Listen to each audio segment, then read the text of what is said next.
তো ক্যামেরা আছে না, এই যে ক্যামেরাগুলো যে রাখা, ওটা কি বলে? সিসি। সিসি সব সিসি কিন্তু খারাপ না, সব সিসি খারাপ। এই সিসি কিন্তু দামি। এই দামি সিসি যেটা আছে, এইটা যেটা অনেকটাই আছে, যেটা বিভিন্ন দিকে মুভমেন্ট করে, একাই এদিকে যায় ওদিকে যায়। এত যুগ পরে এসে সিসি বানাইলো, এদিক যায় ওদিকে যায়। আর রব্বুল আলামিন হাজার হাজার বছর পূর্বে মাছরাঙ্গার ভিতরে সিসি দিয়ে রাখছে, এমন করে ঘুরে আর এমন করে ঘুরে। দেখছেন কি আপনারা? এরকম করে, আর চোখটা এরকম করে দেখে, এরকম করে দেখে, ঘন ঘন আক্রমণ করে। কিন্তু লক্ষ্য করে দেখবেন, মাছরাঙ্গা যতবার আক্রমণ করে ততবারই মাছ পায় না। আবার পাওয়ার পরেও আক্রমণ করে ঠোঁট দিয়ে, কখনো ঠোঁট থেকে ছুঁড়ে চলে যায়, খুলে যায়, পড়ে যায়। কখনো কখনো সে 100% সাকসেস হয়। কিন্তু চিল মাছ ধরার সিস্টেম দেখেছেন? চিল হলো পানির উপরে পাখা না নড়ায় শুধু এরকম করে, এরকম এরকম করে। দেখছেন আপনারা কখনো? এরকম করে। ওর ভাবটা দেখে মাছ চিন্তা করে যে এই প্রাণীটার আসলে চোখের ডিস্টার্ব আছে, না হয় পায়ে গায়ে শক্তি কম। এই যে ঘোড়া ঘুরতেছে, কিছুই তো বলে না। এই জন্য মাছ প্রথমে করে কি, একটু লেজ দেখায়, পানির উপরে একটু লেজ বের করে দেয়। চিল তখন কিছু বলে না। এরপরে খানিক যাইতে যাইতে আবার চিন্তা করে কিছু তো বললো না, তখন মুখটা বের করে ক্রিটিসাইজ করে আবার সালাম দেয়। মাছ শুধু মুখটা বের করে দেয়। দেখছেন না? শুধু মুখ বের করে দেয়। আপনারা দেখেন নাই? দেখেছেন? চিল তখনও কিছু বলে না। মাছ চিন্তা করে যে আসলে ওর কোনো পাওয়ার টাওয়ার নাই, চোখেরও নাই, দেহেরও নাই। এরপরে তখন কি করে, তাইলে আর ভয় কিসের, পেরেশানি কিসের, আমি তো রাজা। তখন পুরা বডিটা বের করে পিঠের কাঁটাটা উপরের দিকে জাগায়া দিয়া পুরা দেহ প্রদর্শনী করে যখন চলতে থাকে, চিল তখন বলে, লেজ দেখাইছস, কিছু বলি নাই। ক্রিটিসাইজ করে সালাম দিলি, তাও কিছু বললাম না। এখন পুরা বডি ভাব নিয়ে দেখাস, এইবারে আর ছাড় নাই। চিল যদি ছৌ মারে, বলেন তো দেখি, মুখ দিয়ে ধরে না পা দিয়ে ধরে? পা দিয়ে ধরে। ও যদি কোনো মাছের টাচ করতে পারে পা দিয়ে, ওই চিলের চাইতে মাছের ওজন যদি বেশিও হয়, তারপরেও এটা ছাড়তে জানে না। প্রয়োজনে যেই অংশ ধরেছে অতটুকুন ছিঁড়ে যাবে, কিন্তু ছাড়তে জানে না। চিল রব্বে করিমের তৈরি করা ছোট্ট একটা প্রাণী। তাই যদি সবর করতে করতে শেষ পর্যায়ে ধরলে যদি না ছাড়ে, রব্বে করিম কাউকে ধরলে ছাড় দিবে, কল্পনা কেমনে করা যায়? বহু সাইজ ক্রিটিসাইজ করা হয়েছে, রব ছাড় দিয়ে শেষ পর্যন্ত এমন ধরা ধরলেন যে ইমাম সাহেবই কোন জায়গা দিয়ে পালাইছে, মুসল্লিরা পরে খবরই পায় না। ইমাম সাহেব পালায় গেছে। আল্লাহ তাআলা আমাদেরকে এখান থেকে, এই ঘটনা শুনে শুনে মজা নেওয়া না, এখান থেকে সবক নেওয়ার তৌফিক দান করুন। আমিও যদি জালেম হই, আমার পরিণতি তাই হবে। আমিও যদি মানুষের উপরে তার কণ্ঠকে বন্ধ করি, আমারও এই ভয়াবহ অবস্থার মুখোমুখি হতে হবে। আল্লাহ পাক আমাদেরকে বুঝার তৌফিক দান করুন। আমি যে কথা আপনাদের খেদমতে বলতেছিলাম, রাসূল করিম সাল্লাল্লাহু আলাইহি ওয়াসাল্লাম এখন থেকে 1499 বছর পূর্বে এক সোমবারে পৃথিবীতে দুনিয়াতে এসেছিলেন। নবীজির বাবা আগেই চলে গেছেন, মাও কিছুদিন পরে চলে গেছেন। মনে আছে না আপনাদের? এই কারণে নবী আলাইহিস সালামের জন্মের তারিখ কোনটা, এ নিয়ে লম্বা মতবিরোধ আছে। কি আমার প্রসিদ্ধ কথা, সেটি হলো রবিউল আউয়ালের 12 তারিখ। এটা হলো প্রসিদ্ধ কথা, কিন্তু এটা গবেষিত তথ্য নয়। মুহাক্কাক কাউলে মুহাক্কাক গবেষিত তথ্য হলো নবীজি পৃথিবীতে জন্মগ্রহণ করেছেন রবিউল আউয়ালের 1 তারিখ অথবা 2 তারিখ। আমার উস্তাদ একজন, নাম বলবো না, কারণ বড়দেরকে নিয়ে এখন ছোটরা অনেক বেশি ট্রল করে। আর কোনো একটা কাজে যদি কখনো ভুল হয়, 80 বছরের যত ভালো আছে সব মুহূর্তে ধুয়ে মুছে শেষ করে দেয়। এই চরিত্রটা তো পুরুষের হওয়ার কথা না, এটা তো নারীদের চরিত্র। ওয়াগার রোজে মুরাদাশবার নায়ারি दोसद चंदा उयूबत बर शुमारात वगर रोज़े मुरादश बर नयारी दोसद चंदा उयूबत बर शुमारात। শেখ সাদি রহমতুল্লাহ আলাইহি গুলিস্তার মধ্যে বলছেন যে নারীদের চরিত্র হলো 20 বছর বিয়ে করেছেন, 40টা ঈদ এসেছে, 39টা ঈদে সে যেমন চেয়েছে তার চাইতে ভালোটা নিয়ে এসে দিয়েছেন। তখন সে আপনার ভূয়সী প্রশংসা করেছে, আপনি অজু করার পরে অজুর পানিটা সে মুছে দিয়েছে। 40তম ঈদের সময় হঠাৎ আপনার অর্থনৈতিক ক্রাইসিস দেখা দিয়েছে, তার চাহিদাটা পূরণ করতে পারেন নাই। দেখবেন মাত্র একবার 39 বার চাহিদার চাইতে বেশি দেওয়া হয়েছে, এই মাত্র প্রথম একবার মিস হয়েছে। কি বলে, তোমার কাছে এসে জীবনে মনের আশা কোনো দিন পূরণ হলো না। এটা হলো নারীদের চরিত্র, কিন্তু এটা এখন আমাদের পুরুষদের ভিতরে, তাও আবার নওজোয়ান আলেমদের ভিতরে বেশি। সব নওজোয়ান আলেম যদি আমাকে থুতু নিক্ষেপ করো, আমাকে যদি বকা দাও, ফেসবুকে যদি তুফান চালাও, লাস্তু উবালি, আমি এগুলার তোয়াক্কা করি না, কিচ্ছু না। কেন? সারা দুনিয়া যদি আমাকে পুষ্পমল্ল দিয়ে জিন্দা কবর দেয়, ফুলের মালা দিয়ে যদি কবর দেয়, আর রব্বুল আলামিন যদি বলে তোকে আমার চয়েস না, তাহলে তো আমি কুত্তার চাইতেও নিকৃষ্ট। আর সারা দুনিয়া যদি আমার উপরে ময়লা ছুঁড়ে মারে, থুতু ছুঁড়ে মারে, আমার যদি গোসল হয়ে যায়, আর রব যদি বলে তোকে আমার চয়েস, তাহলে ফুস্তু রাব্বিল কাবা, কাবার মালিকের কসম, আমি সবচেয়ে বড় সফল, আমি কামিয়াব। সত্য কথা আমাকে বলতেই হবে।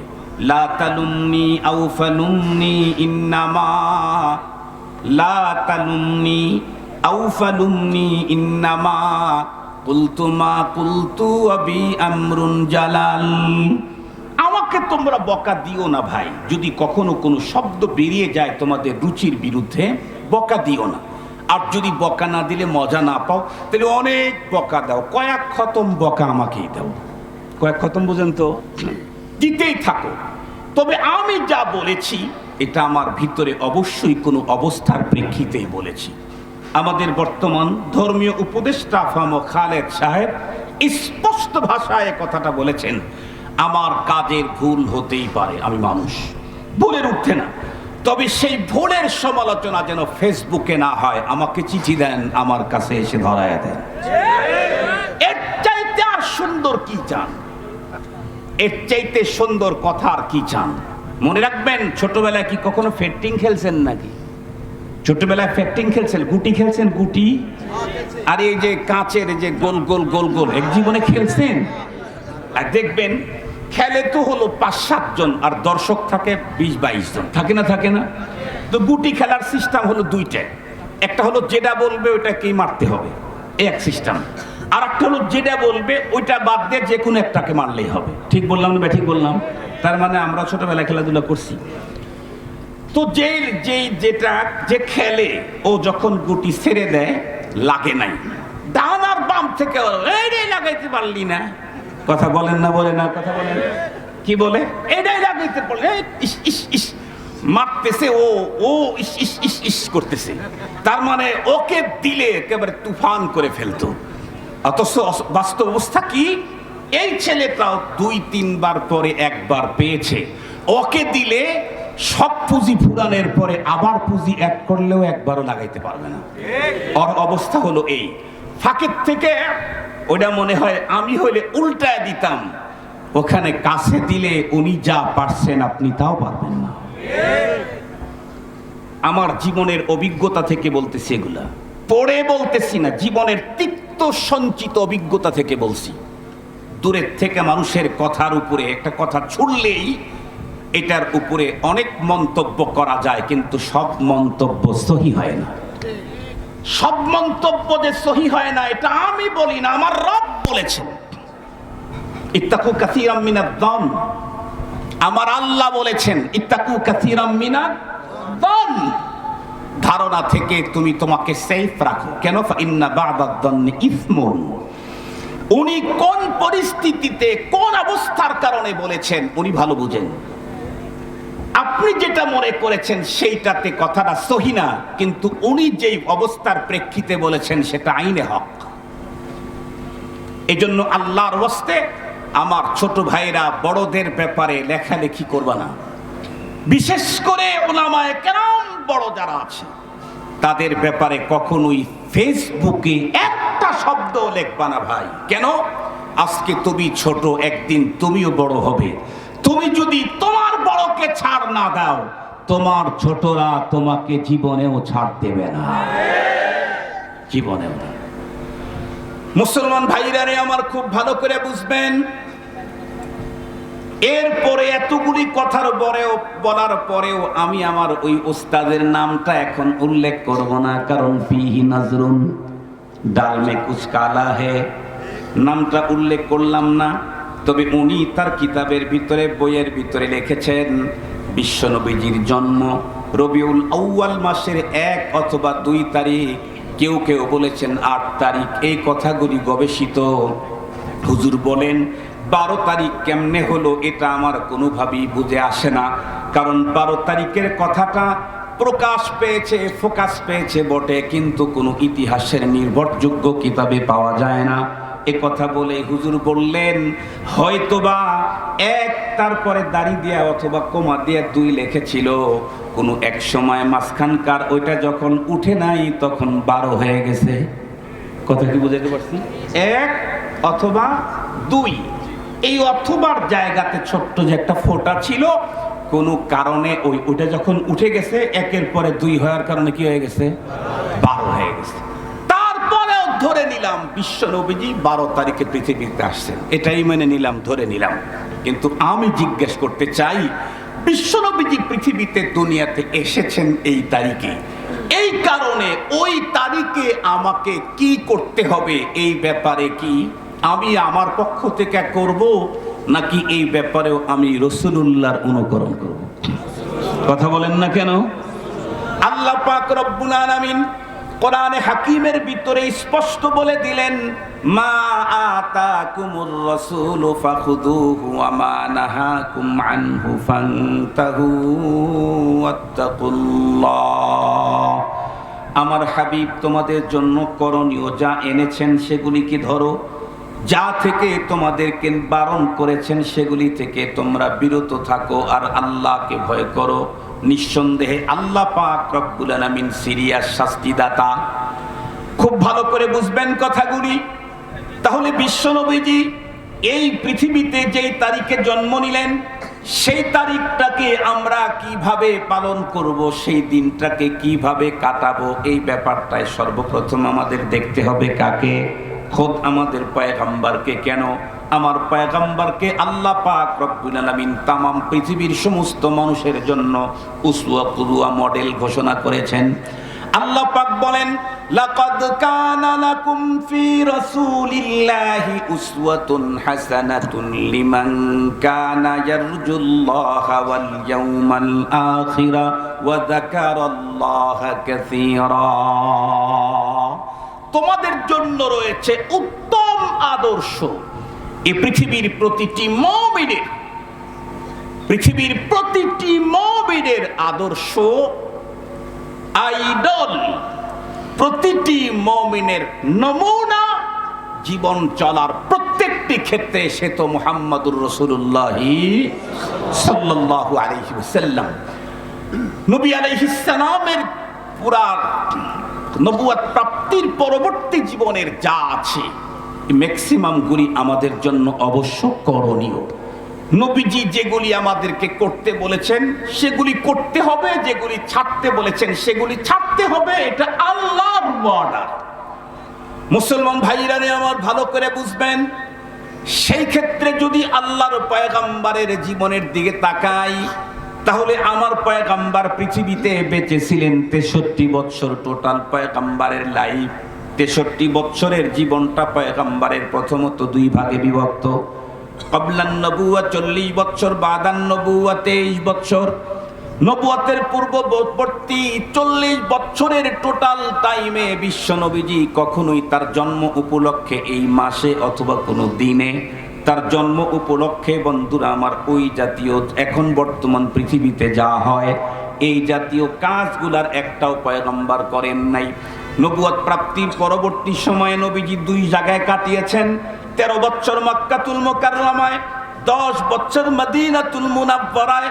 মক্কার টাইমটা খুব বেশি সঙ্গীন ছিল, বড় ক্রাইসিস পিরিয়ড ছিল, বড় দুঃখ বেদনার সময় ছিল। তখন পয়গম্বর তার জন্মদিবসকে পালন করতে পারেন নাই, বলতেই পারেন, মেনে নিলাম।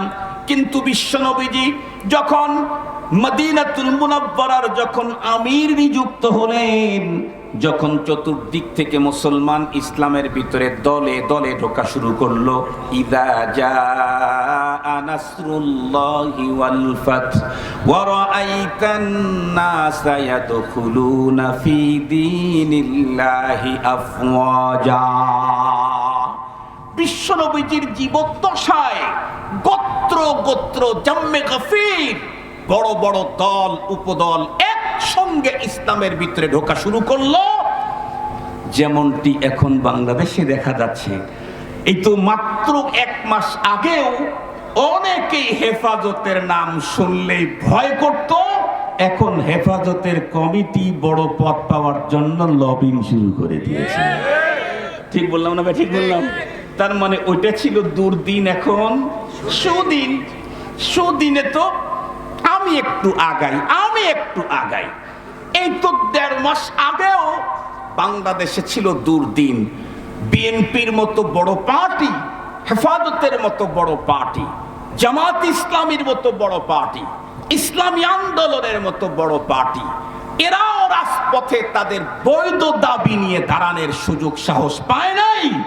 কিন্তু যেই এ বিশাল পাথর এদেশের মানুষের উপর থেকে সরে গেছে, এখন রিকশাওয়ালারাও সচিবালয় ঘেরাও করে। ঠিক বললাম না ভাই? ঠিক বললাম? এখন রিকশাওয়ালারাও কোন জায়গায় ঘেরাও করে? সচিবালয়। আল্লাহ, আপনারা বিশ্বাস করবেন কিনা জানি না, এই বিগত ক্রাইসিস পিরিয়ড যখন বাংলাদেশের হেফাজতের নেতৃবৃন্দকে যখন অ্যারেস্ট করা শুরু হলো, আমার 2টা চেহারা ছিল বড়। আমি আগেই বলছি, আমি কিন্তু বক্তব্য ইমানের দিতে পারি না। আমি আমার বক্তব্য ইমানের নাই, ফাটাফাটি নেই। এরপরেও 2টা চেয়ার বড় থাকার কারণ, একটা হলো হেফাজতে ইসলামের কেন্দ্রীয় সহকারী মহাসচিব, আর একটা হলো রাবেতাতুল ওয়াইজিনের চেয়ারম্যান। রাবেতাতুল ওয়াইজিন, কি বলবো আপনাদেরকে, একটু গল্পটা বলি। এই গল্পের ভিতরে অনেক নসিহত আছে। রাবেতাতুল ওয়াইজিন হলো এই সংগঠনটার মূল, হলো বর্তমান সময়ে বক্তারা যারা ওয়াজ করে মাঠে ময়দানে, এদের কোনো লাগাম নাই, এরা কারো নিয়ন্ত্রণে চলে না, যার যার মতো করে বলে। এই কারণে কোরআন থেকে বলে, হাদিস থেকে বলে, নিজের বাড়ির থেকে বলে, নানার বাড়ির থেকে বলে, কেউ আবার শ্বশুর বাড়ির কথাও বলে। কথা বলেন না কেন? কথা বলেন না কেন? কেউ বলে অমুক আমার শাশুড়ি হয়, অমুক আমার খালা হয়, অমুক আমার ফুবু হয়। এটা ওয়াজ। এরপরে অঙ্গ ভঙ্গিমায় যা দেখায় তাতে জোকারও ফেল, কত কতগুলো।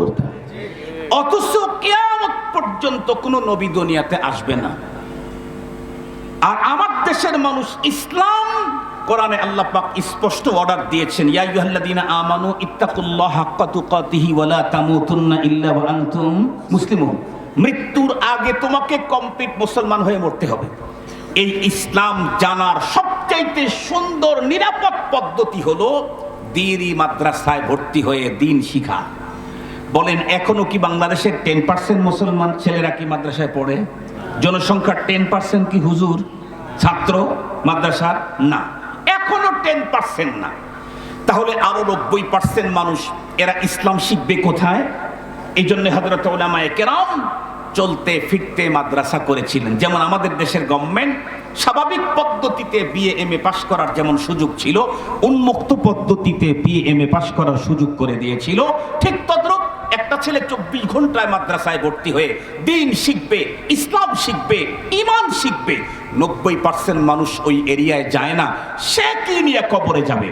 এজন্য ওয়াজ মাহফিল খানকা মসজিদে জুমার নামাজের আগে নানা টাইমে তাদেরকে উন্মুক্ত পদ্ধতিতে ইসলাম শিখানোর একটা সিস্টেম বড়রা চালু করেছিলেন। কিন্তু দুঃখের সাথে বলতে হয় কি, চলতে চলতে ওয়াজ মাহফিলে আর দিন শিখানোটা, কথা বলেন না কেন, তেমন আর হইল না। কি হইল? মুখরোচক, কানসুক, যেই কথাগুলি শুনতে মজা লাগে। আমার অনেক বড় আফসোস হয় এবং মনে চায় যে নিজের আঙ্গুলটা নিজে কেটে কামড়ে খেয়ে ফেলি যখন কোন আলেম বলে কথা, আজকে হুজুরের ওয়াজটা মজলো না। এই শব্দটা শুনলে আমার নিজের আঙ্গুল নিজে চাবায় খেতে মনে চায়। সাধারণ একজন পাবলিকে কথা বলতে পারে, ওয়াজ কি মজার জিনিস? ওয়াজ তো দিন শিখার জিনিস। আমি তো আখলাক শিখতে এসেছি, আমি তো দিন শিখতে এসেছি।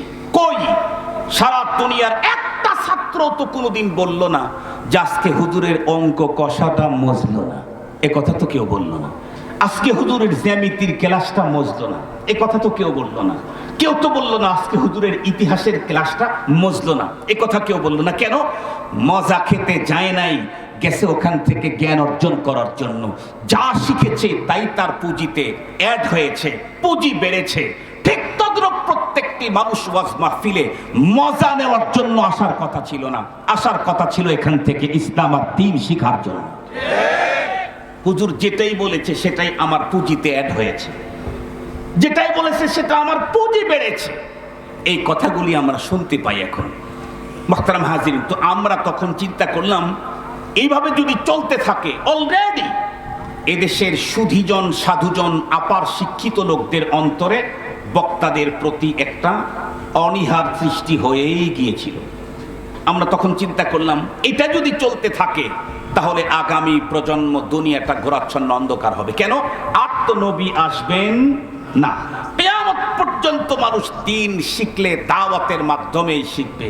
আর দাওয়াতের এই পদ্ধতিটা যদি মুকাদ্দার হয়, এটা যদি ময়লাযুক্ত হয়, এটা যদি কলঙ্কিত হয়, মানুষ যখন ওই দাওয়াতের কাছে না যাবে তাহলে সে আর ঈমান পাবে না। আগামী দিনে মানুষ ঈমানহীন হয়ে যাবে। মূলত প্রশিক্ষণ দিয়ে বড়দের সহবতে নিয়ে তৈরি করে বক্তাদেরকে দায়ী ইলাল্লাহ করে গড়ে তোলা রাবেতার মূল লক্ষ্য ছিল। কিন্তু হইলটা কি? কে বা কারা অথবা নিজেরাই ভুল বুঝলো। কি বুঝলো? রাবেতা এখন সারা বাংলাদেশ কন্ট্রোল করে।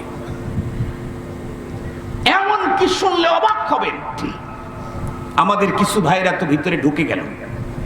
আমরা দুই ভাই বাইরে ছিলাম বড় চেয়ারের, আমি আর হাসান জামিল।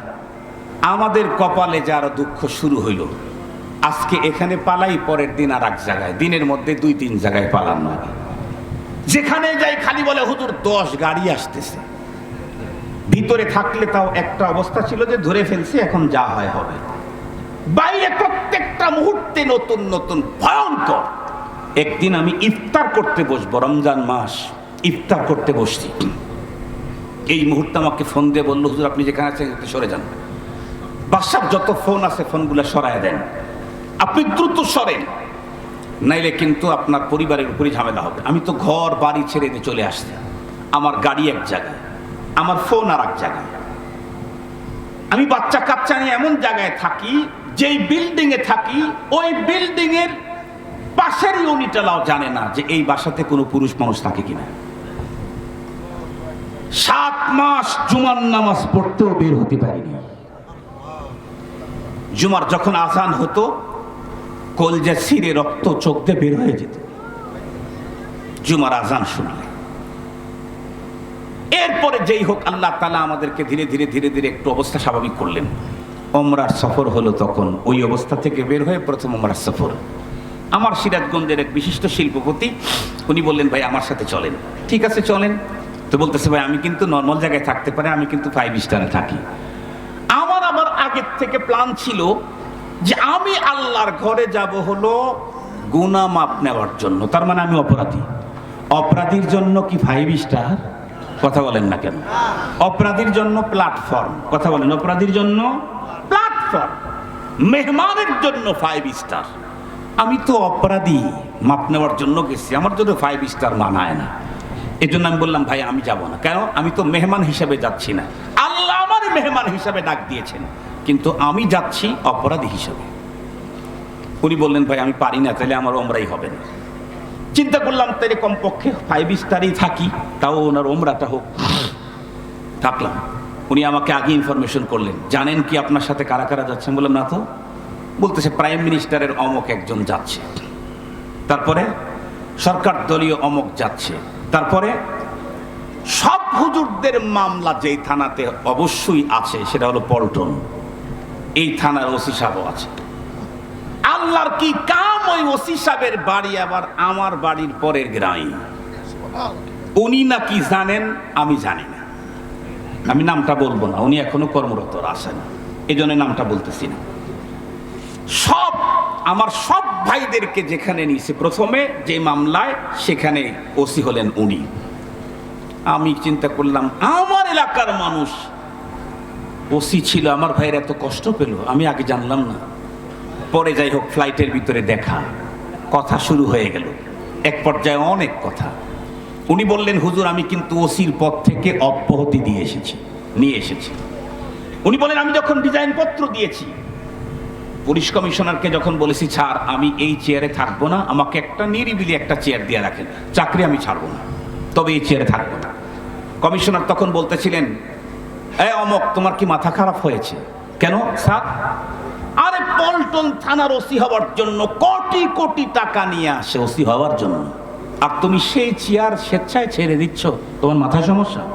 উনি বলছেন স্যার আমি একটু বয়স বেশি হয়েছে তো, একটু বয়স বেশি হয়ে যাচ্ছে, ভাল লাগে না, এই জন্য আমি একটু নিরিবিলি থাকতে চাই।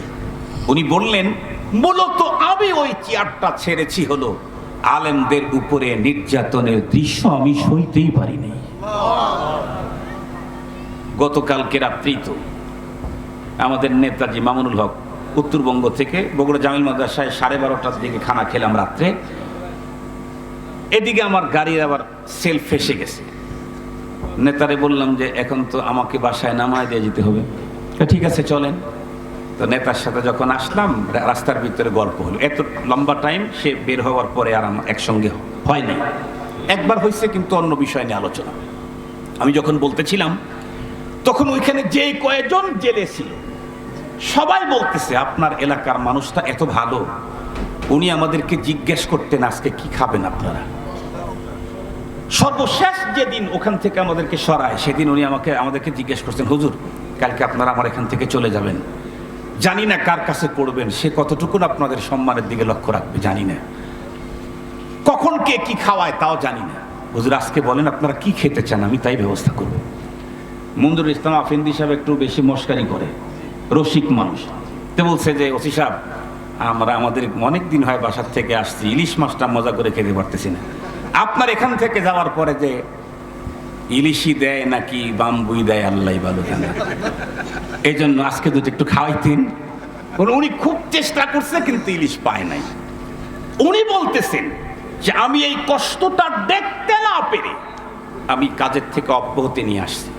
পুরা ওমরার সফরে সবাই মিলে যেই পরিমাণে চোখের পানি ফালাইছি, আমার ওই ভাই তার চাইতে বেশি একাই চোখের পানি ফালিয়েছে। উনি বলেছিলেন আমার দৃঢ় বিশ্বাস এই নির্দোষ আলেমদের প্রতি যেই নির্যাতন, মামুনুল হক একদিন এমন এক অবস্থানে যাবে মামুন ভাই, সেই দিন ওরা তাকায় তাকায় দেখতে চাইলেও হয়তোবা ওদের চোখ ওই পর্যন্ত যাবে না। তাই হচ্ছে, এখন তাই হচ্ছে। মুহতারাম হাজিরিন, যেই কথাটা বলার জন্য এতগুলি কথা বললাম সেটা হলো ওইখানে যাওয়ার পরে আমাকে উনি বলতেছেন বাসিত ভাই আমি যে প্রতিবেশী যে তার, আমার আব্বাকে তো চেনেন, আমারও চেনেন উনি, আমি ওনারা চিনি না। আমাকে বলতেছে যে আপনি তো আসলেন, তাহলে কি সৌদি আরবের রাবেতার নেতৃবৃন্দ আপনার সাথে দেখা করতে আসবেন? আমি অস্থির হয়ে গেছি, আল্লাহ কোথায় রাবেতা আলমে ইসলামে, কোথায় রাবেতাতুল ওয়াইজিন, কোথায় আব্বাস, কোথায় গাব্বাস, কোথায় শেখ সাদি, কোথায় বরকিন নাদি। আমি বলি আপনি কি বলেন? আরে রাবেতা আলমের সাথে আপনাদের সম্পর্ক নেই? কোনো সম্পর্ক নাই। কয় হায় হায়, গভর্নমেন্ট তো আপনাদের বিরুদ্ধে এত বেশি খেপছে, তার একটা বড় কারণ হলো রাবেতা মনে করছে রাবেতা আলমে ইসলামীর অঙ্গ সংগঠন বিগত সময় অমুক দল নাম বললাম না, অমুক দল এই রাবেতা আলমের সাথে সম্পর্ক রেখে কোটি কোটি টাকার অ্যাসেট তারা করেছে, এলাকাতে অনেক কাজ করেছে, জনপ্রিয়তা অর্জন করেছে, সেইটা এখন আপনারা দিয়েছেন, তাই আপনাদেরকে আগেই রুখতে হবে, তাই তো আপনাদের বিরুদ্ধে এত বড় অ্যাকশন।